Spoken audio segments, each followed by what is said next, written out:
용서하고 관련되면 생각나는 단어들이 있습니다. 죄 지은 거, 잘못한 거, 실수한 거.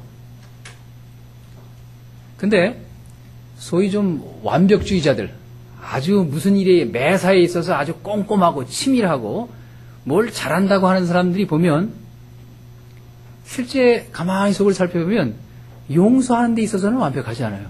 실제 삶에 있어서 이 용서하고 용서받는 문제는 너무 많이 일어나고 있는데도 잘 안 돼요, 사실은. 오늘 본문은 그 유명한 주기도, 주님 가르쳐 주신 기도에 나오는 내용인데, 사실 우리 주기도문을 많이 드리죠, 그죠? 모임에서도 하고, 아니면 일상의 잠자리에 들어서 끝날 때 하는 사람도 있고, 좌우당간 주기도문은 우리 일상생활 속에 늘 입에 자주 오르는 내리는 내용인데도, 주기도문의 내용을 자주 그렇게 인용을 하면서도 남을 제대로 용서 못하는 것이 큰 문제가 아니라고 생각할 때가 참 많아요, 사실은.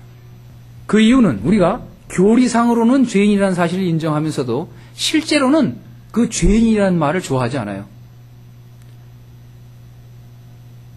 어떻게 보면 마음속 깊은 곳으로부터 내가 죄인이라고 그러는 것에 대해서 별로 그렇게 달가워하지 않아요, 사실은. 많은 경우.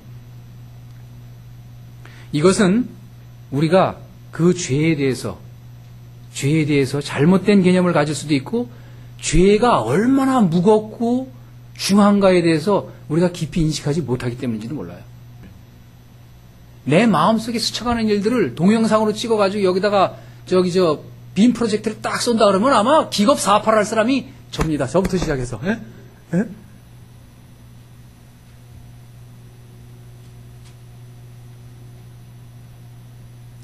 성경이 말하는 용서의 삶을 살려면 몇 가지 필요한 게 있습니다. 말씀드린 대로 내가 얼마나 부족하고 연약한 존재인가를 알아야만 합니다. 내가 얼마나 부족하고 연약한지를 잘 알면 남을 더 잘 용서할 수 있을 겁니다. 늘 자주 저는 인용했습니다. 여러분 앞에서.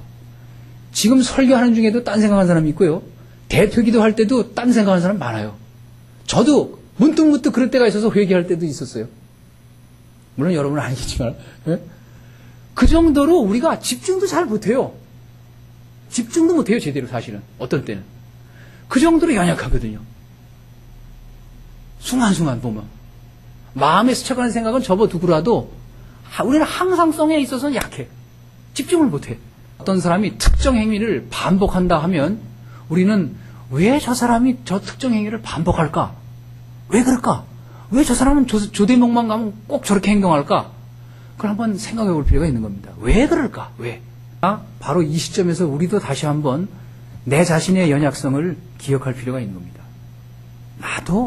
나도 연약해서 잘못을 하는데 저 사람도 약해서 그렇지 않았을까? 그렇게 가는 게 좋은 겁니다, 사실.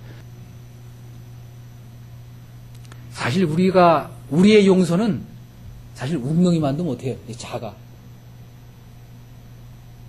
여러분, 시골에서 큰 분은 알아요. 웅덩이. 논과 논 사이에 있는 웅덩이. 그건 작아가지고, 돌멩이 조그만 데가 펑 하고 소리가 들려요. 그죠?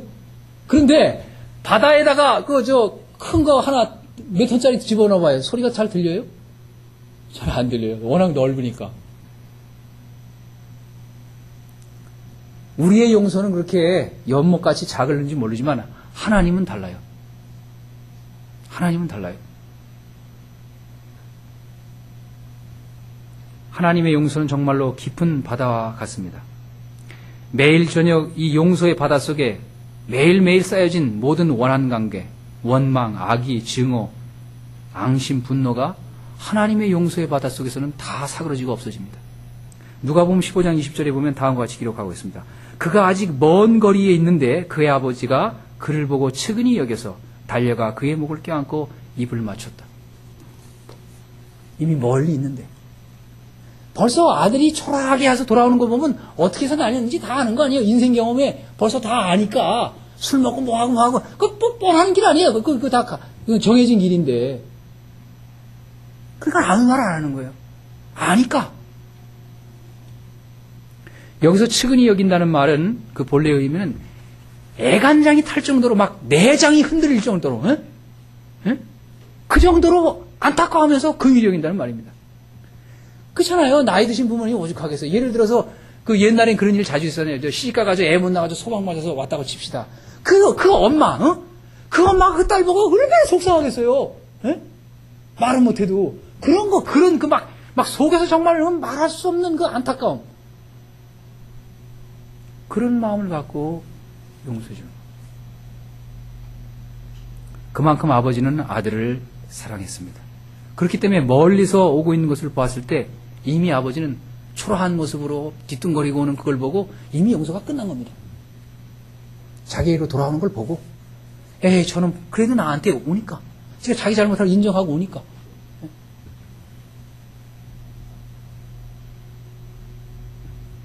말씀드린 대로 아버지는 인격을 손상시키는 인격을 정말 모독할 정도에 가까운 그런 후벼파는 말을 하지 않았습니다. 근데 형은 했어요. 그죠? 형은 했어요. 아버지하고 형이 달라. 응? 형은 말이야 나는 뼈 빠지게 말해 땡볕에서 일 신나게 했는데 말이야 저는 가서 다 받아가지고 이런 뭐야 창기하고 놀아라고 막 얘기하자 비행을. 형은 그렇게 쪼아댔지만 아버지는 오히려 아무 말도 안 하고 옷 갈아입히고 가락지 끼우고 잔치 베풀어줘요. 우리가 믿는 하나님, 우리가 믿는 예수님이 그런 분입니다. 우리를 그렇게 용서해 주신 겁니다, 사실. 물론 쉽지 않습니다. 반복해서 말씀드리면 쉽지 않습니다. 그러나 이것이 우리가 배워야 할 용서의 방법입니다. 더군다나 우리는 하나님으로부터 십자가의 구속사건을, 예수님의 십자가의 구속사건을 통해서 용서받은 사람들입니다. 우리가 뉘우치는 마음으로 나오는 걸 보고 용서를 구하기 전에도 하나님은 이미 우리를 용서하셨습니다. 잘못해서 어쩔 줄 몰라 하는 아내, 남편, 아들, 딸, 동생, 친구, 형제, 자매를 보면 더 이상 나무라지 맙시다. 인격을 손상시키거나 자존심을 상하게 하는 말을 삼가도록 합시다.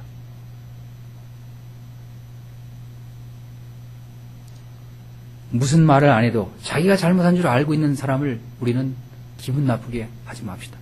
우리가 믿는 하나님은, 우리가 믿는 예수님은 어제나 오늘이나 영원토록 변함없는 분이라고 성경은 기록하고 있습니다. 그렇기 때문에 구원의 확실성에 대해서 의심할 수가 없는 겁니다. 그렇기 때문에 감히 부족하지만 우리의 죄를 고백하고 나와서 용서를 구할 수가 있는 겁니다. 이런 예수님의 삶의 태도를 본받아서 우리가 서로 잘못하면 예수님의 마음을 갖고 용서합시다. 그런 용서가 이루어지는 곳에 하나님 나라가 임할 겁니다. 아내를 용서하고 남편을 용서하고 아들과 딸을 서로 용서하는 그 가정에 하나님 나라가 임할 겁니다. 거기에 화목이 있고 웃음이 있고 여유가 있을 겁니다. 용서가 있는 곳에, 진정한 용서가 있는 곳에. 가족을 용서하는 그곳에 하나님 나라가 임하게 되면 화해와 용서와 사랑이 넘칠 겁니다. 그렇게 되면 어떻게 돼요? 삶에 활력이 생기는 거예요. 서로를 신뢰하고 인정하고, 그래 내가 잘못해도 남편이 이해해주고, 내가 잘못해도 우리 아빠가 내가 잘못한 것을 보고 품어주고, 그 얼마나 분위기가 좋아요. 물론 쉽지 않습니다. 서로 노력해야 됩니다.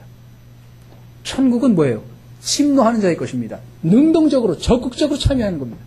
용서도 하려고 노력해야 됩니다. 공짜는 없습니다. 세상에. 공짜는 세상에 없어요. 그 웃기 싫어도 웃으면 웃음이 나온다 그러잖아요. 마찬가지로 용서하는 것은 정말로 중요한 덕목입니다. 용서가 이루어지는 그곳에 참된 사람의 모습이 보이게 됩니다. 우리를 늘 용서하는 주님의 모습이 서로를 용서하는 여러분들의 모습 속에 비춰지기를 원합니다.